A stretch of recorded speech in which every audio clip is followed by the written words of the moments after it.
জারা ঘাস কিংবা হাইব্রিড ঘাসের চারা কিভাবে তৈরি করবেন, এই যে এখানে দেখেন আমরা গরুকে ঘাস দেওয়ার পরে অতিরিক্ত যে নলগুলা ছিল আর কি ঘাসের অতিরিক্ত জায়গাগুলো আমরা সুন্দর করে কেটে রাখছি, আর এইগুলাই আমরা পরবর্তীতে জমিতে লাগাবো।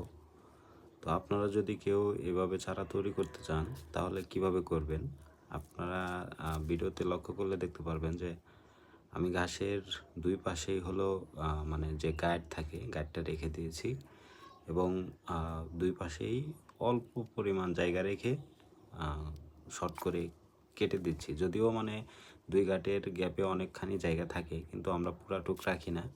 গাঁটের এ মাথায় ওই মাথায় অল্প পরিমাণ জায়গা রেখে এই বীজটাই হলো আমরা পরবর্তীতে জমিতে রোপণ করব। তো অন্য একটা ভিডিওতে আমরা দেখাবো যে কিভাবে রোপণ করতে হয়। আর আমাদের যেহেতু অল্প গরু, এর জন্য আমরা এখানে মেশিন কিনি নাই, আমরা কাঁচি মানে বাঁশের মধ্যে দিয়ে একটু সিস্টেমে করে রেখেছি যাতে এখানে ঘাসগুলো সহজে কাটা যায়। আর এই হলো আমাদের গরু। সবাই আমাদের গরুগুলোর জন্য দোয়া